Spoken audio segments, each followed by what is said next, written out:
Well, good morning. Our first night of camping in this beautiful park. I can't quite remember the name of it, but I'll put it on the bottom of the screen. Found a nice spot. It was pretty cold. It's probably currently about 5 degrees, but no one's really around now. We had someone doing exercise just next to us, but he wasn't too bothered. We're just gonna take the tent down and then probably have some food and a nice hot drink to warm up. And then we'll be away on our second day of riding. We actually booked a hotel last night because it's good to have a bit of confidence after last night's experience. But just to have a bed and a place to reset after our first night camping, probably a good idea. And then we'll go from there based on how today goes. So catch up with you soon.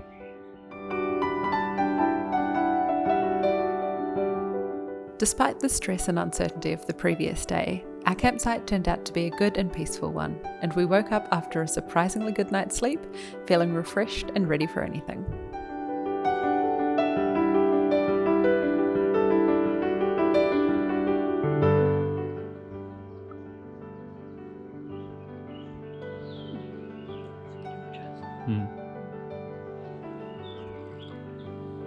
It's pretty watery, but it's good.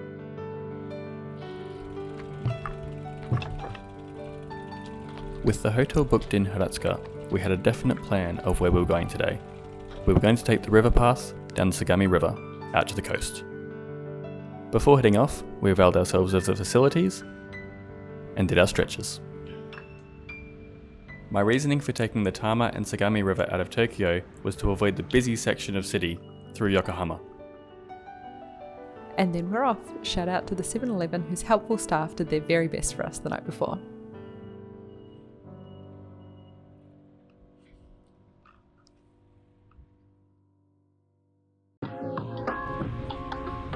We began the ride with a brief climb up a hill and a nice coast down the other side. It was so nice to be riding in good weather, the sun definitely lifting our mood.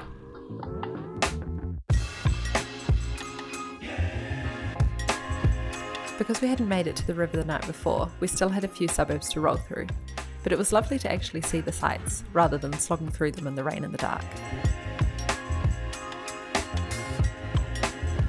Here we go, first tunnel of the trip. Woohoo!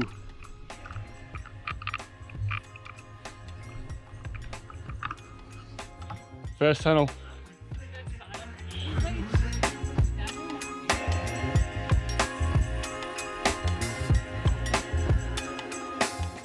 There were some lovely canal-side bikeways, and also some pretty steep uphill climbs. Sometimes you had to push. Welcome to Sagami Hara.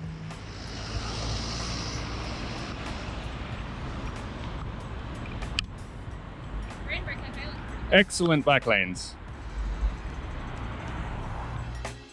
It's always a joy to find a separated bike lane, and this one took us straight into the centre of Sagami Hara.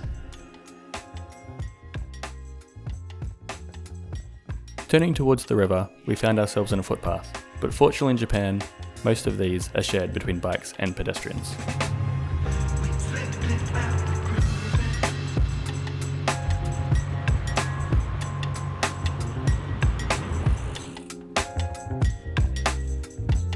After a little while longer, snaking through some suburbs, we found ourselves briefly by the river, incidentally near where we intended to camp.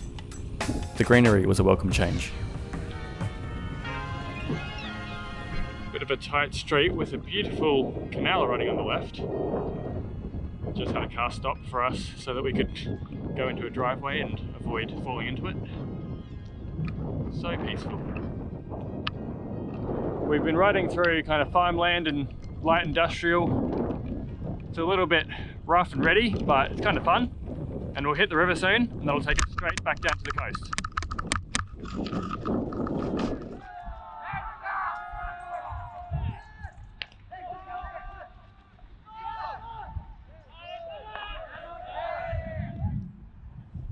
The baseball practice heralded the start of the Sagami River path, but we stopped almost immediately for morning tea, a handful of scroggin and some Pocari Sweat.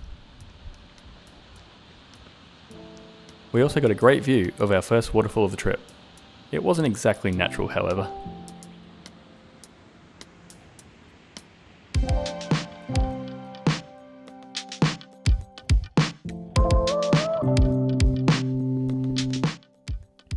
This was the kind of riding I signed up for. All gradually downhill, lovely bike paths, and great views.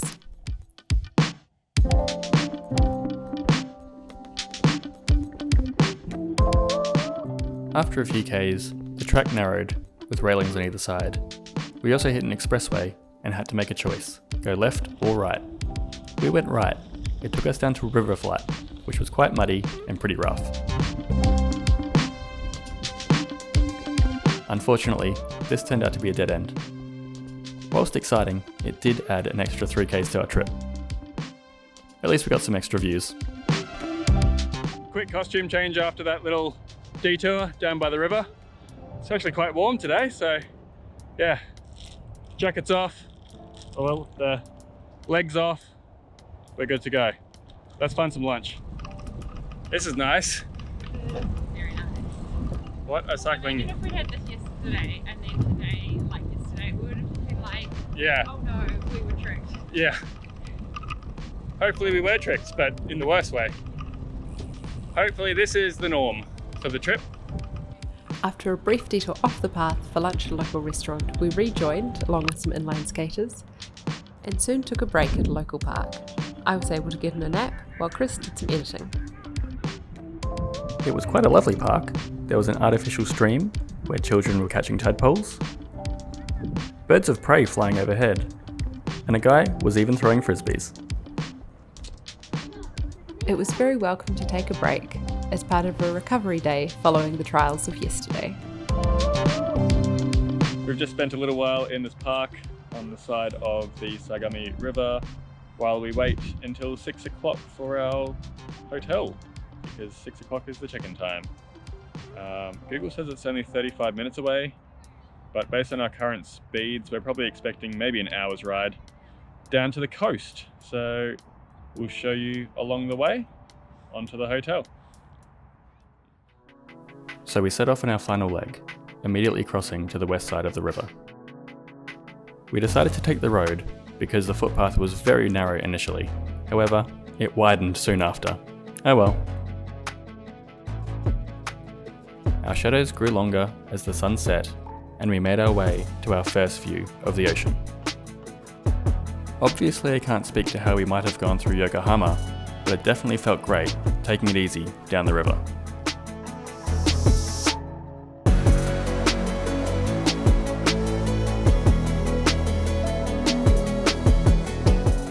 Seeing the marinas, it was a great feeling to know we'd completed the Sagami River path and finally made it to the ocean.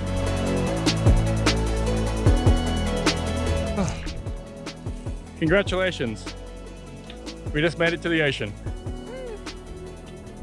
Down the Sagami River.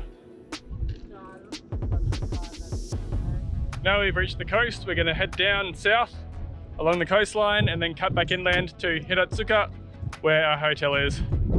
We might just chill at our konbini before we go because we've still got an hour or so until check-in, so we'll find something to do. But we'll catch up along the way. We navigated some slightly confusing infrastructure heading into Hiratsuka. Having not planned to stay here, it was really cool to see what the place was like, with fresh eyes. I didn't expect it to be such a surf town, and it was cool to see the bikes with their surfboard attachments.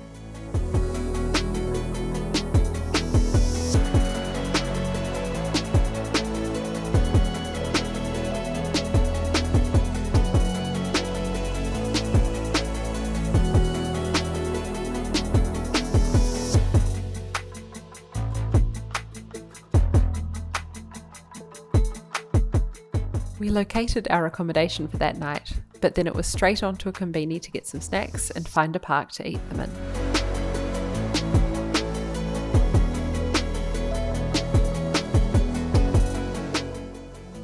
Gwen read from her Kobo, and I found some more active ways to pass the time.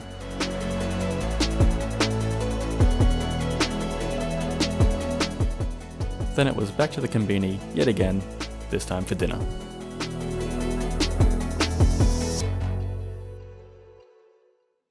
Just checked into our hotel, which is technically a love hotel, but it has everything you would ever want. A giant bed, a plastic couch, a huge TV, air conditioning, which is lovely, and a lovely bath. So we're going to enjoy this, having a good soak after a pretty rough day yesterday, but a lovely day today, and reset for the days ahead. Thanks so much for watching today's ride, and we'll catch you tomorrow.